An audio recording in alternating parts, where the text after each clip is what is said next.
નમસ્કાર વિદ્યાર્થી મિત્રો, આજના વિડીયોની અંદર આપણે ધોરણ 5 ગણિતની પ્રશ્ન બેંકનું સોલ્યુશન કરીશું તારીખ 21/9/2024નું।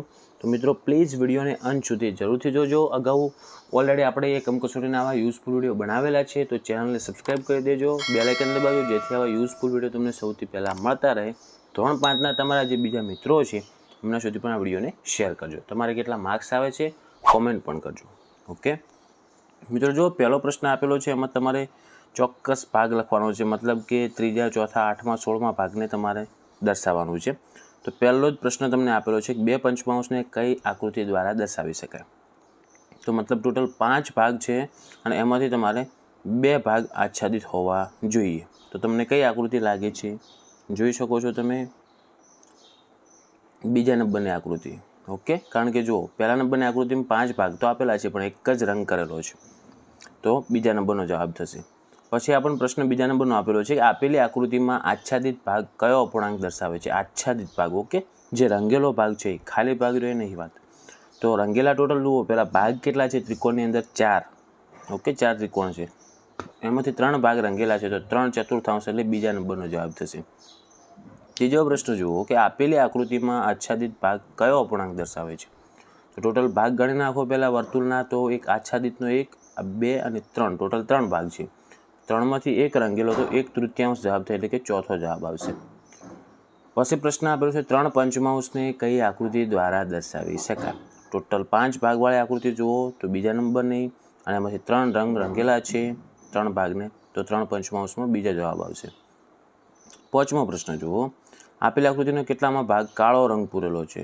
તો ટોટલ ભાગ ગણો પહેલાં, તો 2, 4 અને 5 ભાગ છે ટોટલ, એમાંથી 2 જ રંગેલા છે, તો બીજો જવાબ આવશે 2 પંચમાંશ।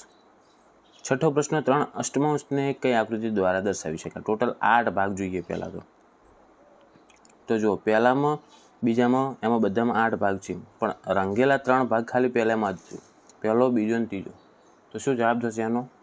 પહેલો જવાબ આવશે। ઓકે, 7મો પ્રશ્ન છે આપેલી આકૃતિમાં આચ્છાદિત ભાગ કયો અપૂર્ણાંક દર્શાવે છે? તો ટોટલ 4 ભાગ છે અને એને ટોટલ 2 ભાગ રંગેલા છે, તો 2/4 ત્રીજો જવાબ થશે।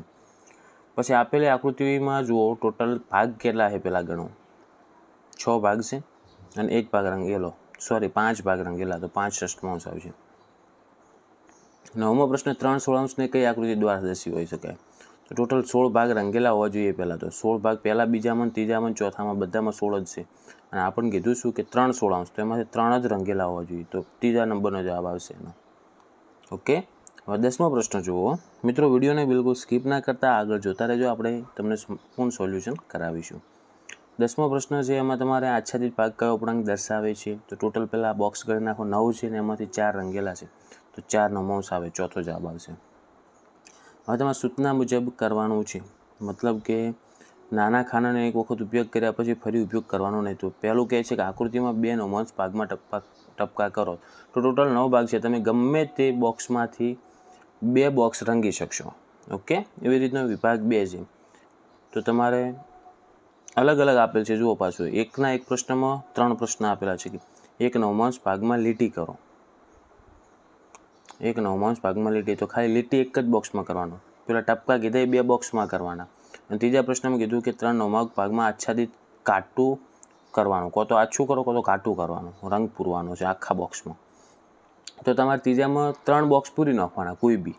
ઓકે, ધારો કે નીચલા 3 તમે કાટા કહી નાખશો, ઉપરના 2માં તમે ટપકા કરશો, અને એક જે બોક્સ અહીંયા છે સાઈડમાં, અહીંયા લીટી કહી નાખવાની, કારણ કે કોઈ બી વસ્તુ એક ટપકું કહો, લીટી કહો કે આચ્છાદિત આપણે ભાગ કહો, તો એ બધા 9માંથી જ આવશે। હવે વિભાગ 2 જુઓ, સેમ ટુ સેમ એમાં કરવાનું છે, 2/9 ભાગમાં ટપકા, મતલબ આ આકૃતિમાં તમારે કોઈ બી બોક્સમાં 2 ટપકા કરવાના, જે ટપકા કરેલ છે બોક્સમાં હવે બીજું કંઈ કરવાનું નહીં। 1/9 ભાગમાં લીટી, તો એક બોક્સમાં લીટી કરવાની અને 3 ભાગમાં કલર પૂરવાનો। ઓકે, ત્રીજા પ્રશ્નમાં પણ સેમ ટુ સેમ કરવાનું છે। ચોથા પ્રશ્નમાં 1/15 ભાગમાં ટપકા કરવાનો, ધારો કે અહીંયા એક ટપકું કરી લેવાનું, પછી લીટી દોરવાની, તો અહીંયા એક લીટી દોરી નાખવાની, અને રંગ પૂરવાનો છે 1/3 ભાગમાં। જુઓ ચોથો પ્રશ્ન ઇન્ટરેસ્ટિંગ છે, કારણ કે બીજા પ્રશ્નમાં એવું કીધું 1/5 ભાગમાં લીટી કરો, ટોટલ ભાગ કેટલા છે?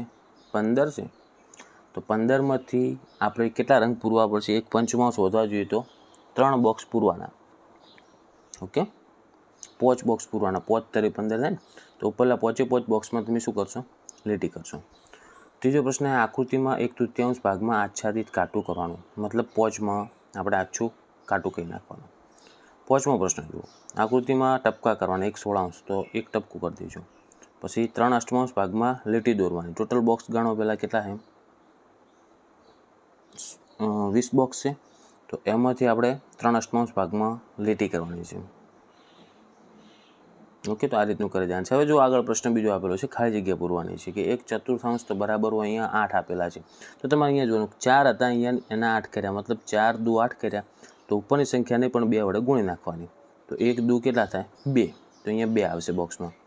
એવી રીતના ઉપર જો 1ને પોચ કરી નાખ્યા, મતલબ 1 × 5, તો નીચે પણ 2 × 5, એટલે નીચે બોક્સમાં આવશે 10. ત્રીજા પ્રશ્નમાં અહીંયા 5 દુ 10 થયા ને, તો ઉપર 2 દુ 4 આવશે. ચોથા પ્રશ્નમાં નીચે આવશે 18, પાંચમામાં ઉપર આવશે 8, છઠ્ઠામાં નીચે આવશે 8 અને સાતમામાં ઉપર આવશે 9, આઠમામાં નીચે આવશે 16, નવમામાં આવશે નીચે 18. ઓકે, એવી જ રીતના 10મામાં ઉપર આવશે 6, કારણ કે જો 5ના 10 કર્યા તો 3 દુ 6, 2 વડે ગુણે છે. ઉપર જો 3 વડે ગુણ્યા એટલે 3 થઈ ગયા, તો 7ને 3 વડે ગુણો એટલે 21, 11મામાં 21 આવશે. એવી રીતના 12મામાં 3 પંચમાંશ છે, તો 5ના 10 થયા, 3ના કેટલા થાય? 6. 13મામાં 30, 14મામાં ઉપરના બોક્સમાં આવશે 4 અને 15મામાં ઉપરના બોક્સમાં આવશે 12. ઓકે, હવે નીચે આપેલ પ્રશ્નના તમારા જવાબ આપવાના છે. કઈ રીતના જુઓ કે વેદાંત પાસે 8 ચોકલેટ હતી ને તેમાંથી 1/4 ભાગની ચોકલેટ તેને યશને આપી દીધી, તો વેદાંત પાસે કેટલી ચોકલેટ હતી? તો તમારે 8 × 1/4 કરવાનું, 4 દુ 8 થઈ જાય, જવાબ આવશે એમાં 2. બીજો પ્રશ્ન, મારી પાસે 15 પેન હતી ને તેમાંથી 3/5 ભાગની પેન ગમે તેને ધારો કે એના મિત્રને આપી દીધી, તો આપણે યાદ શું રાખવાનું? 15 × 3/5 કરી નાખવાનું. 5 તરી 15 એટલે 3 તરી 9 પેન વધશે. સૌરવ આખા દિવસના 61 ભાગમાં અભ્યાસ કરે છે, તો કેટલા કલાક અભ્યાસ કર્યો? તો 24 આખા દિવસના કલાક આવે, ગુણ્યા 61 કરો, તો 6 ચોક 24 ઉડી જાય, એટલે 4 કલાક જવાબ આવે. ચોથો પ્રશ્ન, રવિ પાસે 20 લખોટી હતી અને તેમાંથી અને 2/5 લખોટી રવિ તેમના ભાઈને આપી દે છે, તો 20 × 2/5 કરો, 5 ચોક 20 અને ઉપર 2 વધ્યા, 4 દુ 8, તો રવિ પાસે કેટલી લખોટી વધશે? 8 વધશે. પાંચમો પ્રશ્ન, 1 લીટર પેટ્રોલની કિંમત ₹96 હોય તો તેને 1.1 લીટર પેટ્રોલના કેટલા રૂપિયા ચૂકવવા પડે? તો યાદ રાખજો, પહેલાં તો એ પૂર્ણાંક છે ને એને અપૂર્ણાંકમાં ફેરવાનું. તો 2 × 2 = 3 દૂત્યાંશ થઈ ગયું, એને 96 વડે ગુણી નાખવાનું. કેટલા દુ 96 થાય? તો 48 દુ 96 થાય, 48 વડે ગુણી નાખો અને ઉપર 48ને 3 વડે ગુણવાના. કેટલા તો 48 × 3 કરો, 144 રૂપિયા ચૂકવવા પડશે. ઓકે, હવે આગળ તમને દર્પણ આકૃતિ ઓળખવાની છે તમારે, સેમ ટુ સેમ.